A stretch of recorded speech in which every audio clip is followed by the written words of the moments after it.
Previously on Too Old to Rodeo, I cut the ends off a Ford 8.8 rear differential in order to narrow it and get the pinion centered to put in my 1976 Nova. I kept the ends I cut off to practice welding before I welded the new Ford 9-inch ends onto the 8.8 differential. I cleaned the burrs off the inside and then put a 30-degree bevel around the outside edge. I wanted to have these ends as clean as possible before welding, so I decided to acid dip them. First, I put some baking soda into a bucket and mixed it with water to neutralize the acid.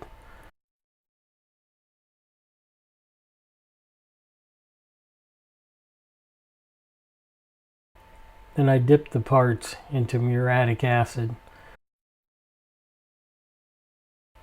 Muriatic acid can be very dangerous if you breathe the fumes, if you get it on your skin, and especially if you were to splash it into your eyes. I don't advise using it, but it is something I do from time to time.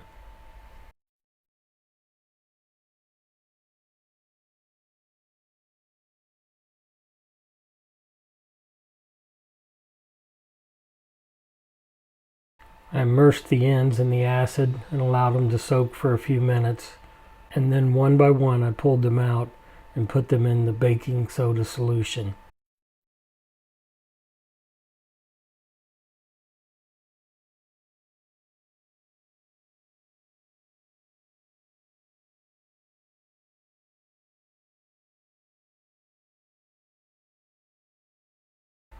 After giving them a few minutes to neutralize in the baking soda solution, I rinsed them off with cold water.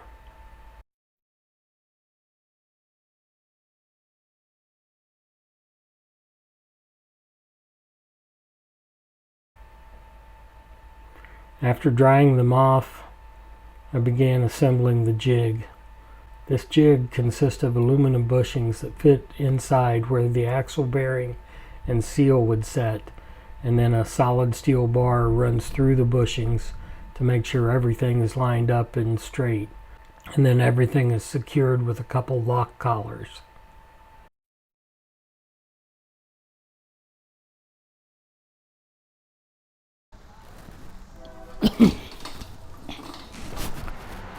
Okay, we're back to trying to learn to TIG weld today. I've got the pieces that I cut off the Ford 8.8. I've got them set up on my jig here. This is actually a jig I bought when the original intention was to just cut the one side off, shorten it, and use two short axles.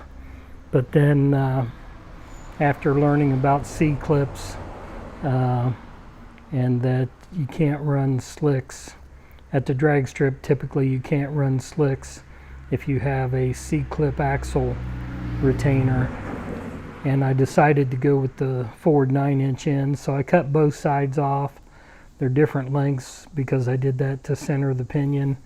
I also carefully calculated to try to get the wheel offset figured and get the tires centered in the wheel well with the maximum width tire that it would allow. We'll see if that all works out. But for now, I'm just practicing TIG welding with these ends that I cut off. They are slightly different diameters due to where they were cut off. This is a full tube size. This one was actually cut off down in here a little bit, but that's where it needed to be cut to get the pinion and everything where I wanted it. So I'm going to try TIG welding this, see how it goes. I'm using a stainless steel, I think it's ER309L, if I'm not mistaken. Yeah, ER309L stainless TIG rod, which is supposed to be for connecting similar or dissimilar metals together. That's probably the same rod I'll use for welding the axle tube to the cast housing when I get to that point. But we're going to give this a try today and see how it goes. And I'm also testing this jig to see how it's going to work. it looks like it's gonna, I mean, there's really no movement. I can turn them, but there's no movement or flex or anything, and that's because these bushings, they go inside the end, and then this steel bar goes through it and lines everything up, and that's supposed to be the solution to making sure you don't burn up bearings after you modify a rear end. I think at this point I ground these with a 30-degree bevel, and I think I'm going to start out at about 150 amps on the first pass. The intention is to tack it all 4 sides and then weld about 1 inch on 2 sides, let it cool, and then go and weld, I don't know, maybe I should do 1 inch on all 4 sides. But I don't want to put a ton of heat into this. I want to keep the weld short and try not to get enough heat in it that it actually wants to pull and bow. Although the rods, this metal rod's supposed to resist that. I just want to take it slow, try to get 1 pass on, and then when I come back over top of that pass, I expect to turn the heat up probably to 200 amps, because this is a 1/4 inch thick wall tubing. So let's get started. I did listen to your comments on my first video on learning to TIG weld. I moved inside to get out of the wind, and I've been watching a lot of videos on TIG welding, which I was doing that before, but I watched some of the channels that you guys have recommended, learned a few things. One is about a TIG stick-out gauge. I bought a TIG stick-out gauge, which I didn't even know existed. I'm going to try that. I'd just been kind of eyeballing it before.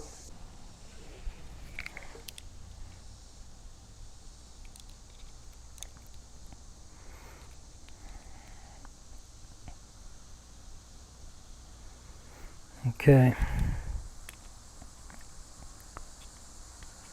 Looks like the cup size I'm using is a 6. 3/8 of an inch.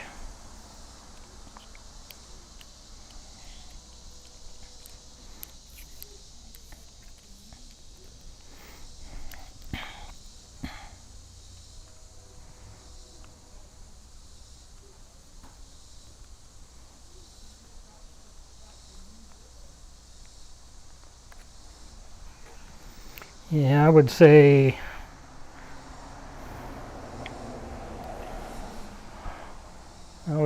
I've been not having enough stick out on my TIG rod from what I'm looking at. I would have had it shorter, which that can kind of explain why I've had trouble being able to see the puddle.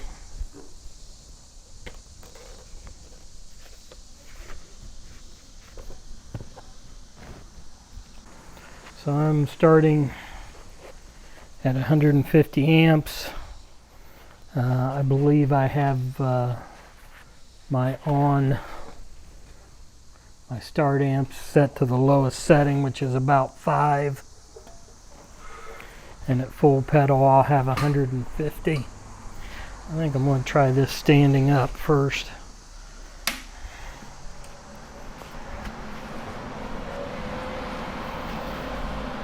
I've also been working on my TIG torch angle. Somebody gave me a comment on that, and I appreciate it. Again, having a stick welding background, you know, I always tended to be at about a 45, and with stick welding you're kind of dragging away. So this is a little bit different.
Alright, so this is my first little TIG weld.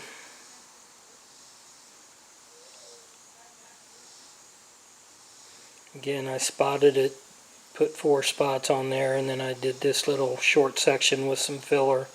Now I'm going to flip it over 180 and do the other side about the same length with some filler. And then do 4 sides like that, and then just keep rotating and doing short sections until I've got it all filled. Then I'll probably hit it with a sander or wire brush, clean it off, and come and do a second pass over top of it. So this is my second weld on this tube using filler rod. Again, I appreciate any of you guys that are TIG welders giving me any advice or tips. My primary concern is wanting to make sure when I actually weld the 9-inch ends onto my rear diff that they're strong and that they don't break. Obviously I would like it to look good, but I know from my days of stick welding that you can have a weld that's not very pretty but is still strong. So I'm actually pretty happy with how this is going. I'm going to turn in another quarter turn. I'm going to try to get the other 2 sides laid in like these 2 that I have, and then I think I'm going to let it cool a bit and probably wire brush it off a little bit, hit it with some more cleaner, and then go back to it. Okay, I've got my 1 pass all the way around here. I used, I'm going to say, about 1/2 to 3/4 of a filler rod. Some of it's not too pretty, but again, I'm still learning. Just wanted to get a quick view of it all the way around.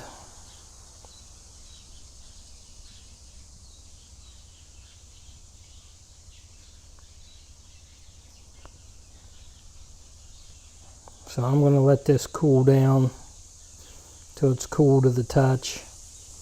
I'm going to grind and sand on it just a little bit to smooth it up, and then I'm going to put another pass all the way around.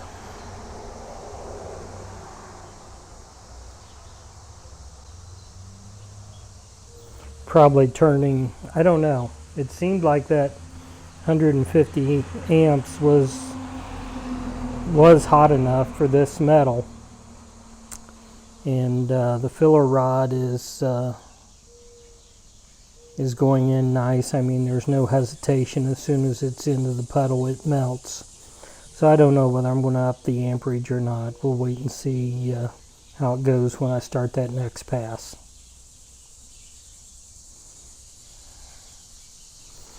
Something I do want to test here if I can. Put my gloves on so I don't get burned. Something I want to test here is to see whether this spins. Oh, it does.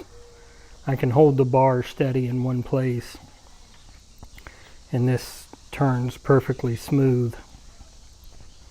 No issues, no binding. So I know I've got my ends lined up straight, which gives me confidence for doing the actual full length rear differential.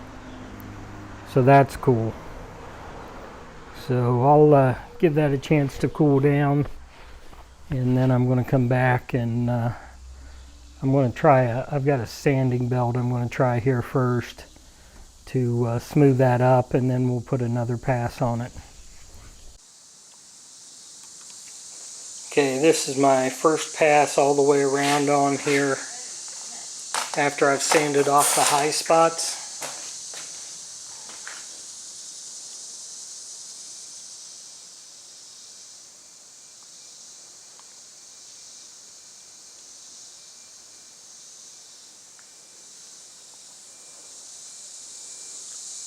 So I'm going to do a second pass on here, try to fill in these lows, but also staying out towards this end.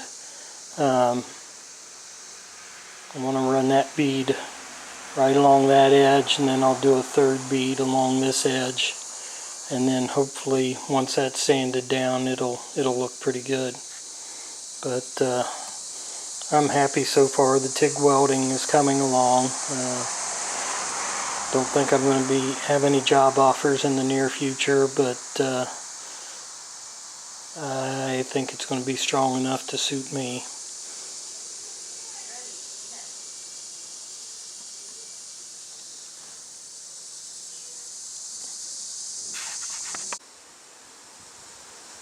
Okay, it's a couple days later. I originally did the original welding on Wednesday.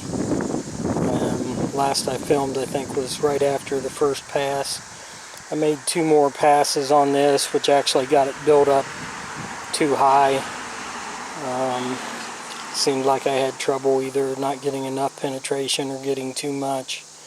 But I made 2 more passes.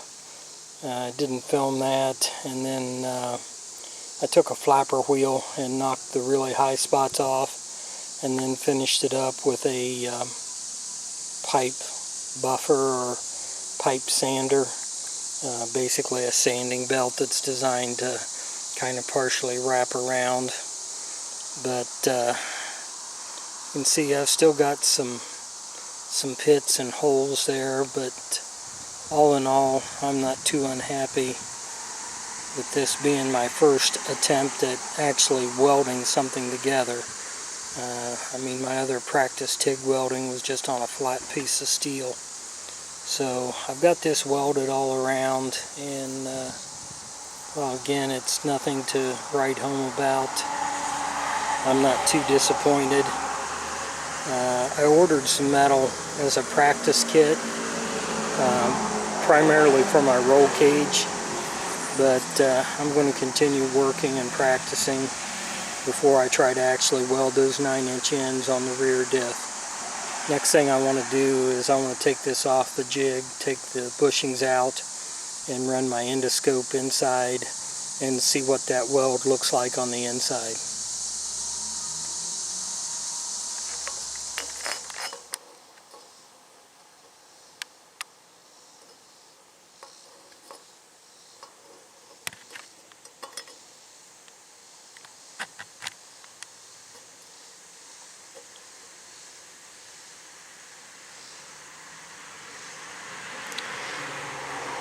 This is looking down from the inside, the opposite end, not the end it was welded. The end it was welded is the farthest away from me. But the way the 2 tubes came together, this is the easiest way to see this.